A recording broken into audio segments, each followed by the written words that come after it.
Assalamualaikum warahmatullahi wabarakatuh.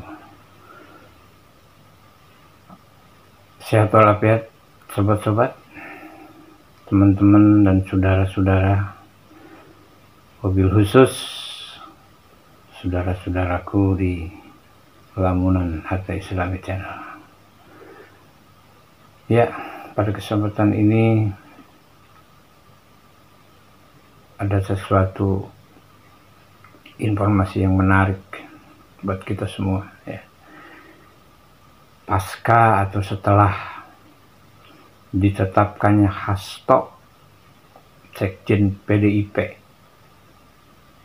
sebagai tersangka oleh KPK pada tanggal 25 Desember 2024 kemarin. Dan saat ini rumahnya Hasto sepi, hanya dijaga oleh para kader-kader, oleh para satgas. Jadi rumahnya Hasto sepi, hanya dijaga oleh satgas PDIP saja. Entah kemana ya, mungkin lagi cari angin dulu ya, atau mengumpulkan bahan untuk membuat sesuatu hil. Iya, untuk membuat sesuatu hal yang ini nanti yang lain daripada yang lain. Dan kemudian rumahnya Megawati, Ketua Umum PDIP, juga dijaga ketat oleh para satgas dan Brimob. Ini untuk pengamanan atau untuk diamankan? Kita tidak tahu ya apa yang terjadi. Akan tetapi mudah-mudahan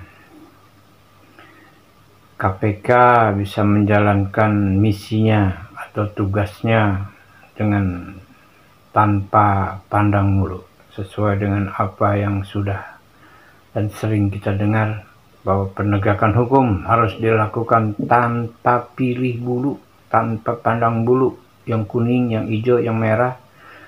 Sikat aja, kalau memang salah ya salah ya. Dan kalau kita perhatikan, kita dengar ya, jadi betapa kacaunya ini ya. Kacaunya ini ya, pasca atau Hasto ini ya, setelah mendengar ini kayaknya ini para penyelenggara negara ini kebanyakan kacau ya. Korupsi, manipulasi, udah segala macam ini ya.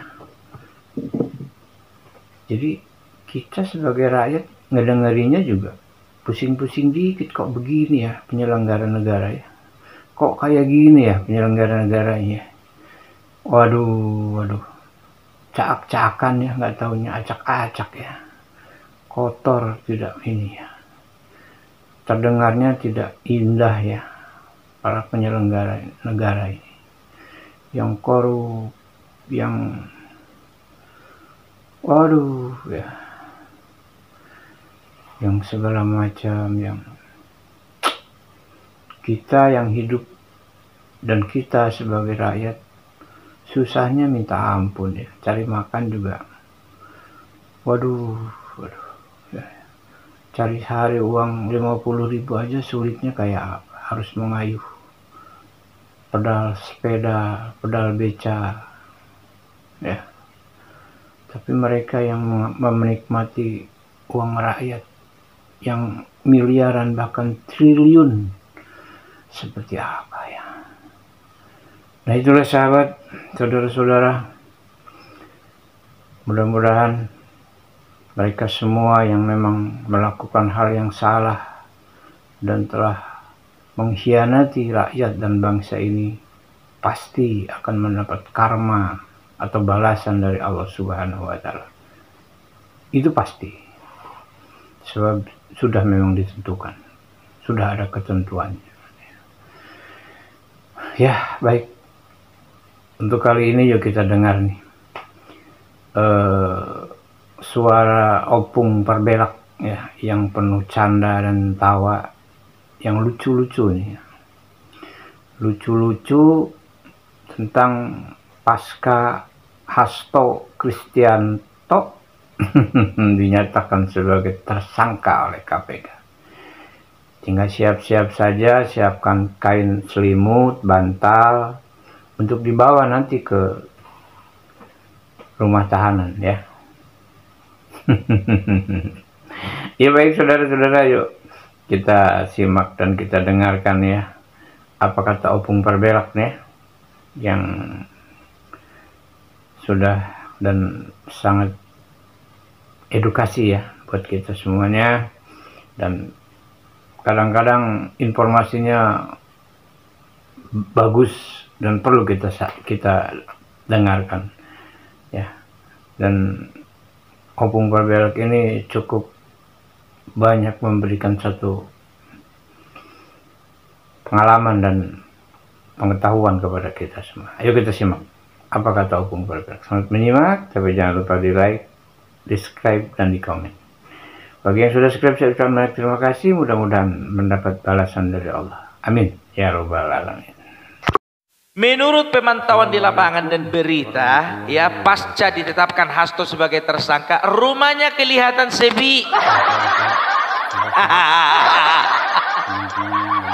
Tidak berpenghuni. Hanya dijaga oleh beberapa orang Satgas. Oh, ternyata Satgas itu kerjanya cuma menjaga-jaga rumah kader ya. Mau dong jadi kader. Makanya jangan cari masalah sama Parcok.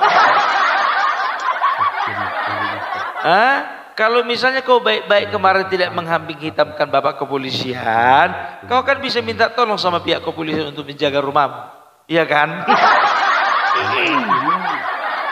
Ini cemana lagi mau minta tolong? Karena apa, dikit-dikit Parcok, dikit-dikit Parcok. Segala dia tung minta tolong. Mau nggak mau Satgas lagi menjaga. Minta tolonglah sama kecamatanmu itu, ya kan, Satpol PP diturunkan. Apa yang bisa dilakukan seorang Satgas? Aduh, tapi jujur aja lah aku bilang, untung saja yang namanya Hasto itu sudah dicekal, nggak boleh kemana-mana, nggak boleh keluar negeri selama 6 bulan. Selain Hasto, ternyata Yasona Lawli juga dicekal. Nggak boleh kemana-mana. Kompak nih harus gitu dong, yang namanya kader dan sekjen harus kompak. Sama kemarin Berto elit PDB ketika menanggapi memberikan pernyataan mengenai penetapan KPK terhadap Hasto sebagai tersangka, mereka sama-sama kompak pakai baju hitam. Kok pakai baju hitam sih? Pakai baju Sinterklas dong. Ini kan suasana Natal. Tapi partai kalian partai rakyat, partai wong cilik. Harusnya kalian itu sama-sama bergembira dengan masyarakat gitu loh. Ini suasana Natal tahun baru loh.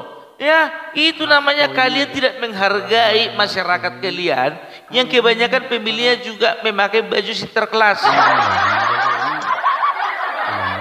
Pakai dong baju Sinterklas gitu loh. Sekali-sekali menyenangkan hati masyarakat, kenapa?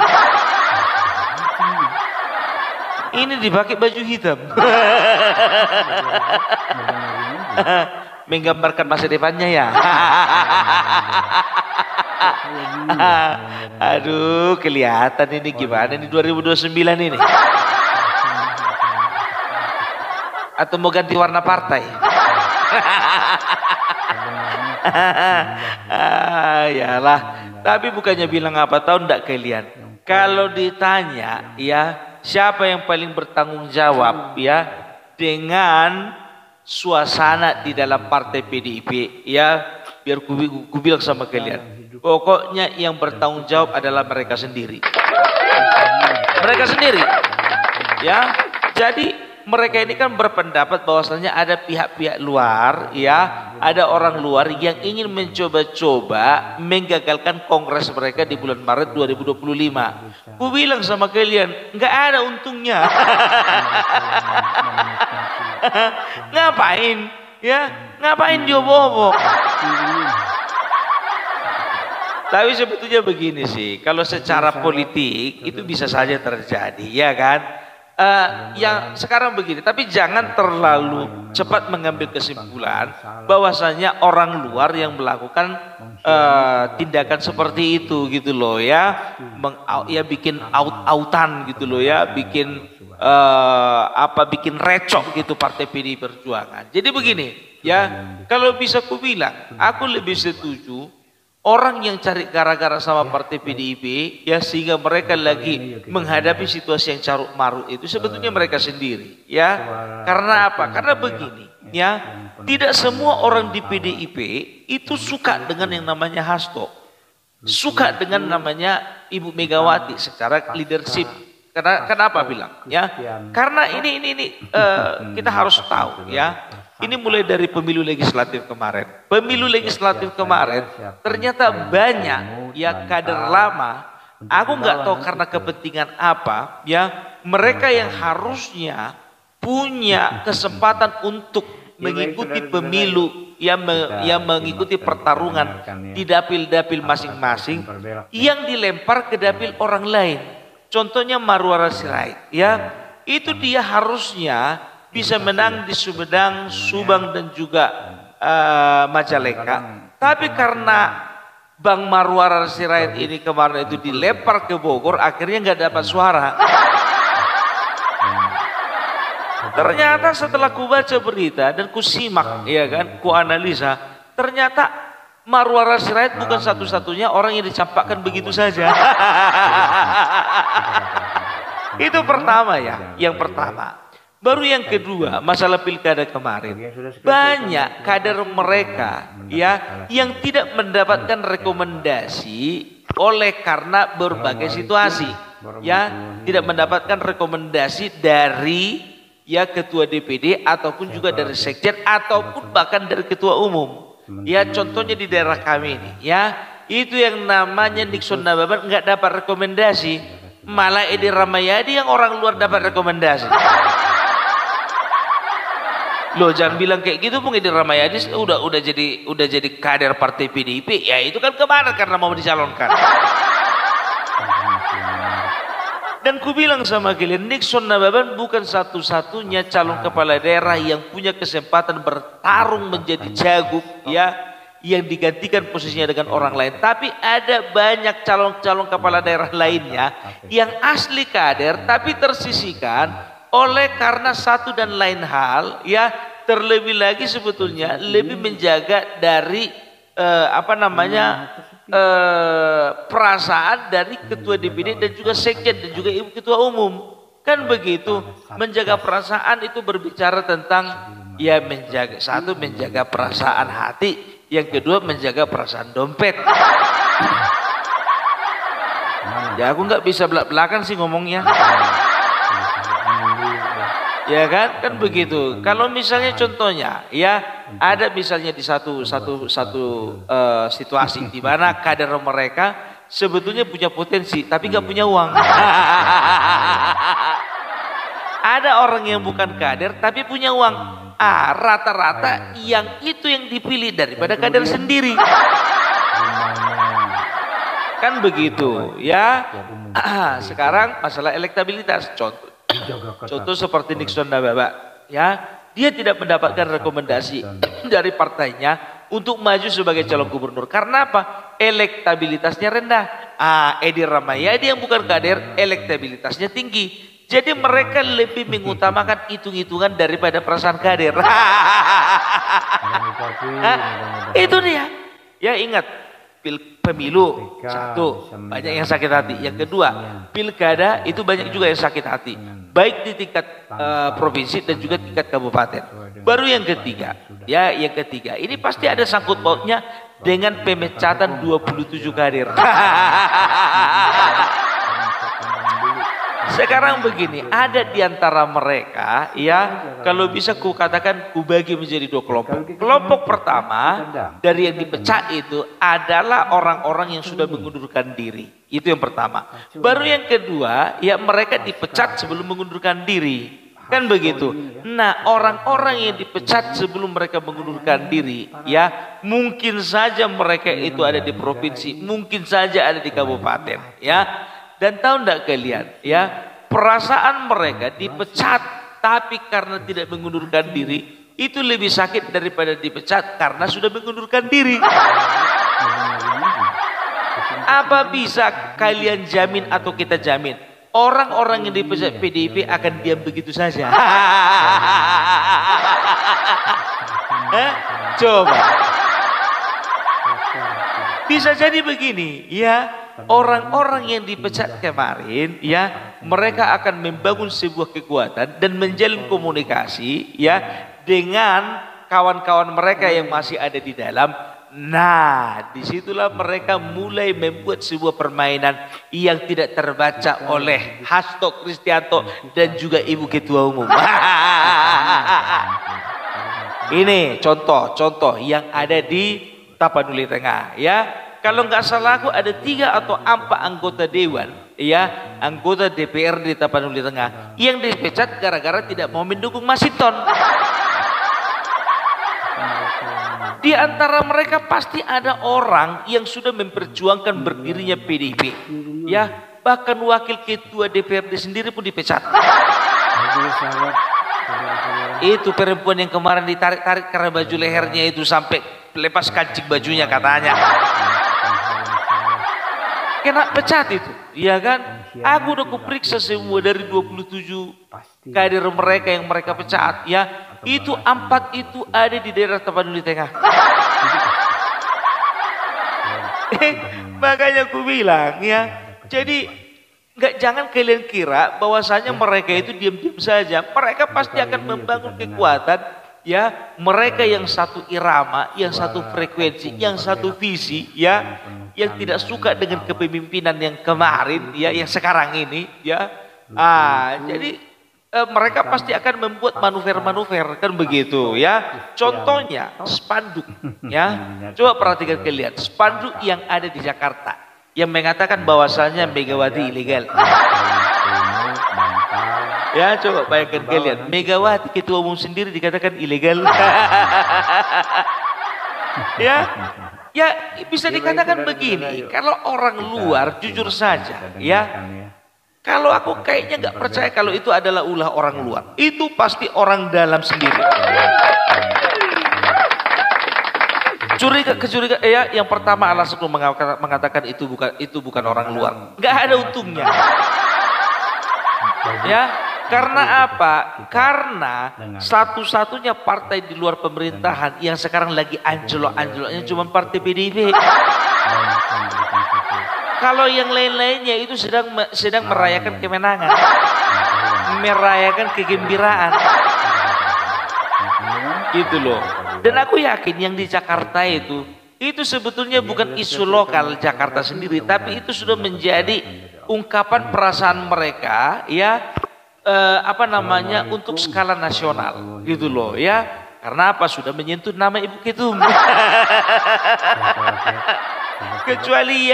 kecuali kalau mereka yang mereka senggol itu cuma nama ketua DPRD Jakarta atau ketua DPD Jakarta, bolehlah kita katakan, kan, itu isu lokal, kan begitu. Tapi ini sudah menjadi isu nasional. Gitu loh, Jadi kalau ku katakan ini pasti kerjaan orang dalam ini, Karena apa? Sampai sekarang pun juga, coba mereka belum bisa menemukan siapa yang memasang spanduk itu.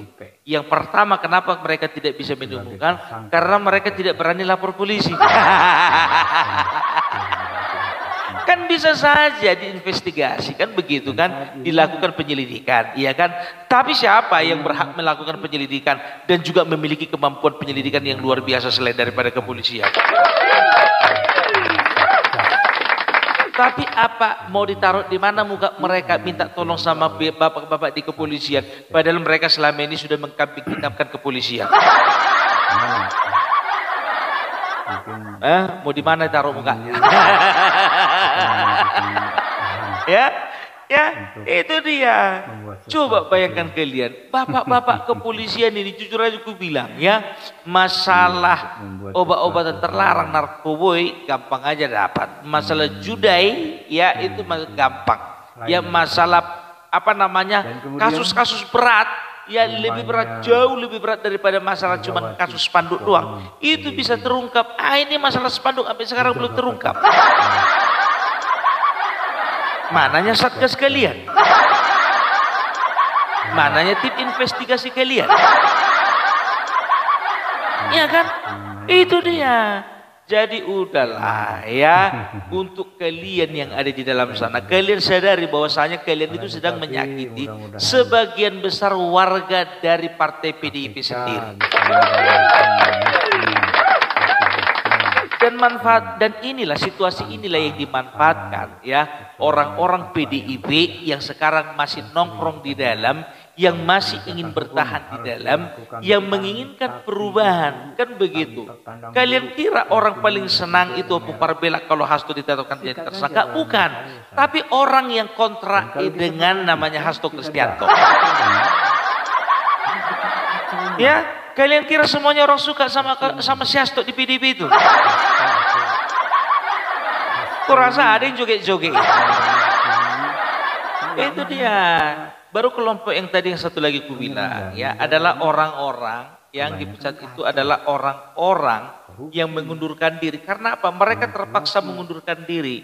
Kenapa mereka terpaksa mengundurkan diri? Ternyata mereka mengundurkan diri karena alasan mereka tidak mendapatkan rekomendasi. Ya, sebagian besar dari mereka tidak mendapatkan rekomendasi baik di pemilu legislatif dan juga pemilu pemilu kepala daerah.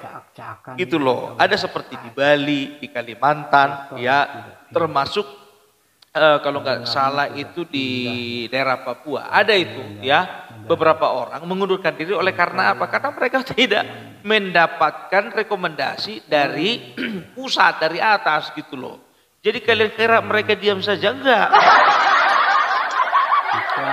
Ya mereka itu sebetulnya terpaksa itu. Ya terpaksa mereka itu harus mengikuti pertarungan dari partai lain karena tidak mendapatkan rekomendasi dari partai sendiri.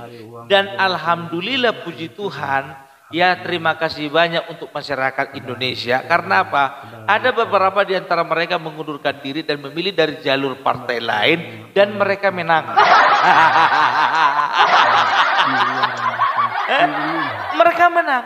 Otomatis mereka yang menang ini ya mereka akan bekerja untuk bangsa ini dan juga akan bekerja untuk partainya, kan begitu.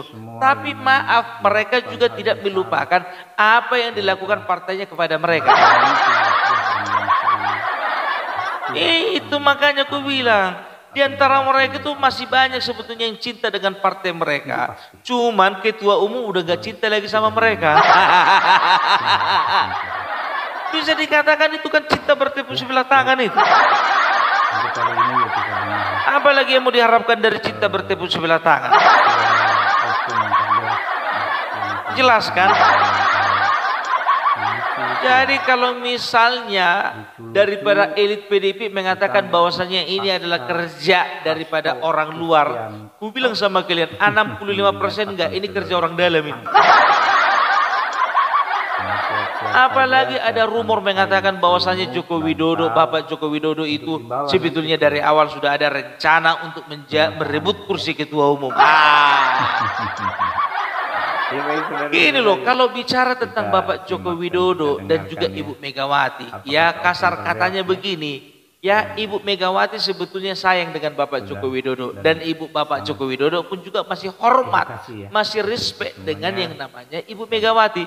Cuman gara-gara congornya orang seperti Hasto, Masinton Pasaribu, setelah itu yang namanya Deddy Sitorus, Adian Apitupulu, itu yang membuat jarak di antara Bapak Joko Widodo dan Ibu Megawati semakin lama semakin renggang dan semakin menemukan satu kesimpulan bahwa mustahil seorang Joko Widodo akan kembali rekonsiliasi dengan Ibu Megawati. Karena apa? Karena mereka gitu. Padahal di dalamnya itu sebetulnya masih ada orang-orang yang respect sama Bapak Jokowi, yang masih punya hati dengan Bapak Jokowi. Ya kan begitu, nggak perlu disebutkan satu-satu orangnya. Itu dia, ya. Jadi sekarang kalau kukatakan secara kepartaian, ya PDIP itu kuat cuma di atas kertasnya itu. Kalau di dalam sebetulnya partai inilah yang paling rapuh sekarang. Ini partai-partai kalau udah kayak gini rentan ini. Rentan. Karena mereka itu seperti, ibaratkan gini, kalau Golkar, dia itu partainya itu partai gotong royong. Bukan ada saham 1-2 orang di dalam partai tersebut. Kan begitu. Jadi kalaupun contohnya ada beberapa faksi di Golkar ini kan ada beberapa faksi. Faksinya Bahlil, faksinya Abu Rizal, faksinya LBP, faksinya juga Yusuf Kala, kan begitu. Kalau misalnya bertingkah satu faksi, ya kan begitu, ini nggak akan berpengaruh. Kita udah lihat bagaimana Surya Paloh keluar dari sana membentuk partai yang namanya Nasdem, Pak Prabowo keluar membentuk partai yang namanya Gerindra, Wiranto keluar dari partai membentuk sebuah partai yang namanya Hanura. Tapi sampai sekarang Golkar tetap kuat. Karena apa? Ya, kepemimpinan seorang ketua umum tidak merupakan tidak merupakan tolak ukur maju atau mundurnya partai tersebut. Karena apa? Ya, ini berbicara tentang organisasi, bukan berbicara tentang individu. Lain dengan PDIP. Kalau rusak individu di atas, contohnya ketua umumnya rusak itu sampai ke bawah. Perhatikan kalian. Ya itu dia, makanya aku bilang coba lihat kayak Partai Demokrat, ya waktu mereka itu dibombardir dengan kasus korupsi yang menimpa banyak kadernya, ya makin lama masyarakat makin tidak percaya. Akhirnya apa? Sekarang Partai Demokrat bisa kelihat urutan keberapa? 5 besar pun nggak dapat.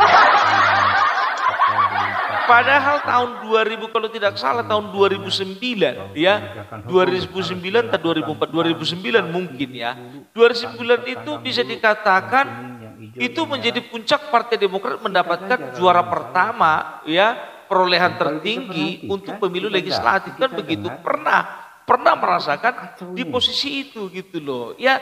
Tapi oleh karena tingkah laku dari para elitnya, tingkah laku dari anggota-anggota dewannya, ya yang melakukan banyak tindakan korupsi, akhirnya apa? Kepercayaan masyarakat jadi hilang gitu loh. Nah ini sebentar lagi akan terungkap gitu loh, ya mulai Harun Masiku, ya setelah itu ada kemarin itu siapa mantan Menteri Sosial, ya Juliet Batubara dan lain sebagainya dari yang sudah terungkap dan yang akan terungkap, ya orang akan menilai bagaimana Partai Demokrasi Indonesia Perjuangan itu nasibnya bakalan sama menjadi partai seperti Demokrat. Itu dia, ya. Jadi makanya seperti Gerindra, ya kalau Bapak Prabowo masih bisa mempertahankan kepercayaan masyarakat, maka Partai Gerindra akan menjadi partai, ya dengan saham individu yang nilainya sangat besar. Itu dia. Coba bayangkan kalian, 3 partai besar sekarang itu kan PDIP, Golkar dan juga Gerindra. Kan begitu. Sekarang itu PDIP bisa kukatakan di ujung tanduk. Kita perhatikan nanti tahun 2029 masih banyak enggak caleg-caleg potensial dan calon-calon kepala daerah potensial yang mau mencalonkan diri dari PDIP? mereka nanti ke depannya, mereka pasti berpikir bagaimana meraih suara sebanyak-banyaknya dari masyarakat. Otomatis mereka akan mencari partai, ya, bagi yang bukan kader, mereka akan mencari partai yang bisa dijadikan tumpuan untuk mengumpulkan suara sebanyak-banyaknya. Kan begitu. Coba sekarang aku bilang sama kalian dulu, ya jujur aja lah dulu sekarang, ya, kepala daerah. Ada calon potensial dari caleg ataupun juga potensial, itu berbicara ketokohan dan juga keuangan, ya. Kalau bicara tentang potensial, ada nggak yang mau maju mencalonkan diri dari Partai Umat? Nggak ada.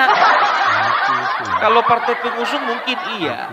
Makanya aku bilang, ya, hati-hati untuk PDIP gitu loh. Ini akan menjadi tahun penentu, ya. Tahun 2024, 2025, 2026 akan menjadi penentu di tahun 2029 mau kemana atau mau seperti apa PDIP ke depannya.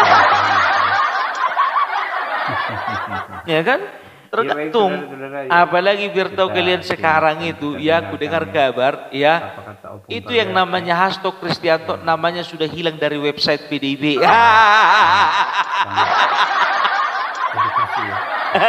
Hilang.